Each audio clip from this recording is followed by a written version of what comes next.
Brussels for this exclusive chat. Welcome, sir. Thank you. So you've made a bit of news over there. Did you ever imagine, when this all began, that you would shake things up as much as you have? Well, I started 25 years ago. I took the view that the European project was going in the wrong direction, and so I decided to get involved with a new political party.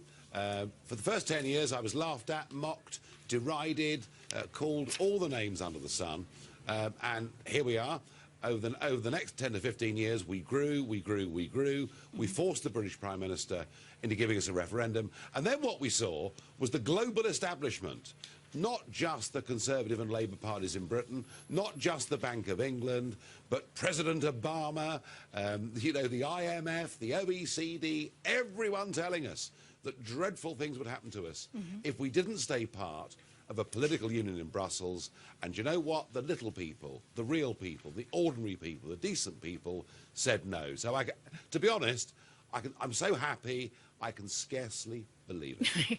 How is it that you think so many people got this wrong, Nigel? I mean, all the polls were wrong on this. The expectation was, yes, it was going to be tight, but that ultimately people would vote to stay.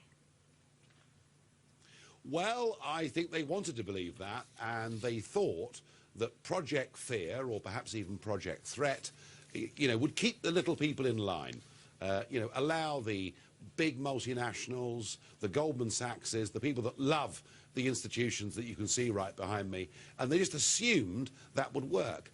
Ultimately, this referendum wasn't decided by economic arguments. It was decided by a basic argument of sovereignty. Should we make our own laws in our own country? And crucially, should we control our own borders? Now, immigration, I know, is becoming a hotter issue in American politics right now too. But I mean, you know, just think about this. We're a country of 65 million people. Our population is rising by nearly 500,000 people every single year, just because we've got an open border policy with the rest of the European Union. And so people said, enough. We want to govern our own country. We want to make our own laws, we want our own Supreme Court to be supreme, and we want to control our borders. And that now is what must happen. Yet, what we're seeing today from S&P and others is the establishment having lost, they haven't quite given in yet. Well, let's talk about that, because S&P today, Standards & Poor's, is given a knock on your credit rating, taking the UK's credit rating down from its really pristine status. What is that going to mean for the economy? And the doomsdayers that are saying, you know, this is bad news. You look at what's happened in the markets, you look at what's happened with this credit rating. What happens now for your economy? Well, can I just get the markets thing right? FTSE closed tonight at 6,000, there or thereabouts, 9% higher than it was in February. So the idea that Brexit is causing stock market losses is rubbish. Oh, I mean, you got what, Barclays trading down nearly 20% today. A lot of the British banks really getting hit hard by this. Well, you know, one of the reasons Barclays is down is that Barclays took a massive punt on Remain winning. They were long sterling, you know, at nearly 150, which, by the way, again, a lot higher than it was back in February, and they were long equities. So Barclays, you know, frankly, got their losses handed to them on a plate, and it served them right for taking the positions that they did. Now, on sterling, let's get some perspective here too, shall we? Because don't forget, before I was in politics, I had a proper job trading in commodities and currencies. So you know this stuff. So I do know... Well, I do, unlike almost everybody else who works in politics. Sterling entered a bear market, a declining market, in July 2014. Why? Because every growth expectation in Britain gets marked down, and because our public finances are still way out of control. So this hysteria about markets, let's end that. It's rubbish. Now, as for S&P... But before we end it, because I was talking to some people today who said, you know what? London is no longer going to be a financial center for Europe. Your response? Oh, please. Please, please, please. London is not a financial centre for Europe. It's a financial centre for the world. Europe is becoming a little backyard. 85% of the global economy is not in the European Union. And for people to say that unless we stay in a political union governed by unelected old men in Brussels, that somehow that will stop us buying and selling goods and services from each other, clearly they have no conception of what trade is all about. Trade is not made by politicians. Trade is not made by bureaucrats. Trade is made by people watching this program. They like a car, they like a bottle of wine, they think the price is right, and they choose to buy it. And we trade, the United Kingdom trades with the EU at an annual deficit of 70 billion sterling every single year. We are now the Eurozone's biggest trading partner in the world. And let me tell you something, hundreds of thousands of jobs in the German car manufacturing sector depend on good trade links with the United Kingdom. So these arguments are spurious. These arguments are being put let me ask you about by another a global argument that's out political there. elite.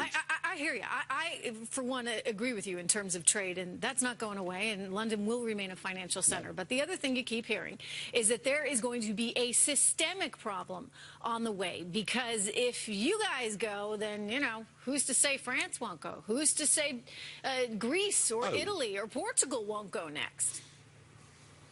Well, let's get a political perspective now on where we are with this European Union. This club was put together back in the 1950s, and the idea was to get the French and Germans around the table to break bread with each other after 3 wars in 70 years, the last 2 of which dragged in not just my country, but your country too, okay?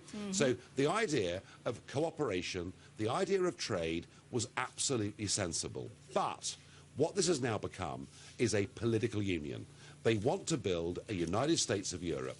That's why they have a flag, an anthem, a president, a police force. It's why they want to build an army, which of course will ultimately threaten the role of NATO. And nobody in Europe, no one anywhere, has ever given consent for this. So frankly, I would say this to you. If the Danes now vote to leave, what's wrong with that? Let's have a Europe of sovereign nation states being friends together, not a false political union. So how do you confront the threats out there in the way of Vladimir Putin and ISIS? If you're not united together, can you still be as strong when faced with these challenges? So last year, in one of the worst policy decisions we've seen in the world since 1945, Angela Merkel said, if you want to come across the Mediterranean, regardless what part of the world you come from, regardless whether you're really a refugee or not, you are welcome. And 1.8 million people made that crossing last year. When ISIS say they will use the migrant crisis to flood the European continent with their jihadi fighters, I suggest we take them seriously. And just 3 weeks ago, the German authorities foiled a bomb plot in Dusseldorf, and all 4 of those people had come in last year on those migrant boats, and the Germans are now investigating and hunting down another 180 terrorist subjects. Please don't tell me that being together in the EU is making us safer. It's doing quite the reverse. Vladimir Putin. That's the other aspect to all of this. People are saying, you know, Putin's doing a dance right now. He's thrilled. He wants the Europeans to be less powerful, and he sees this as making them less powerful. Your response to that, Nigel? Well, ultimately, let me say this. Vladimir Putin behaved in a more statesman-like manner than President Obama did in this referendum campaign. How so? Obama came to Britain, and I think behaved disgracefully, telling us we'd be at the back of the queue. I think you guys say line rather than queue.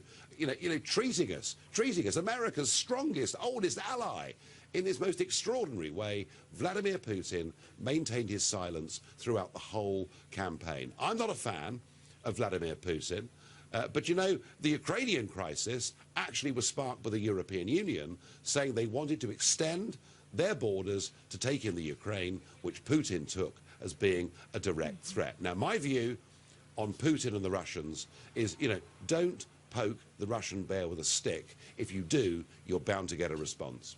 So, a more isolationist Britain is what you would like to see? No, a global Britain, please. Look, we are the world's 5th largest economy, and yet because we're part of this outdated, customs union, big business cartel, we are prohibited and forbidden from making our own trade deals, our own relationships globally. Let me ask you this. That, for a country, a country that speaks English, a country that is mercantile by its history, is mad. We are leaving a failed political union and we're rejoining a bigger, better, modern 21st century world. What does this mean for us here in the U.S.? One commentator made the point to me today that he thought it was good, that we have historically had a great relationship with you guys, and that we actually may have a better one because you're more potentially with us as opposed to, say, Europe. Thoughts? Well, I would say this to you. Militarily, the direction the European Union is going in threatens NATO, and the fact we've opted out of all of that means that the two of us together can continue to be the closest military allies in the world. And in terms of trade, let's get rid of all these idiot bureaucrats, you know, based here in Brussels. And why don't we together, Britain and America, cut our own trade deal and have a better, stronger, deeper relationship? We now, with that historic, seismic vote last Thursday, are free to come and talk to you as Americans, as an independent country, and let's make our ties even closer than they are today. I just got about 60 seconds left, but a lot of people are comparing what you guys just went through to what we are going through right now. Do you see the similarities? No. Your position, and you may have your problems, is nothing like ours. We finished up until last Thursday with 70% of our laws being made by foreign institutions, with our own Supreme Court being overruled in Luxembourg, and with an open border to 500 million people. Whatever problems you've got in the USA, they are as nothing to what we've had as part of this Europe. And what we did last Thursday is we said, we want our country back, and we voted for it, and we've got it back. Kind of an Independence Day for you guys. Nigel, thank you very much. Good to see you, sir.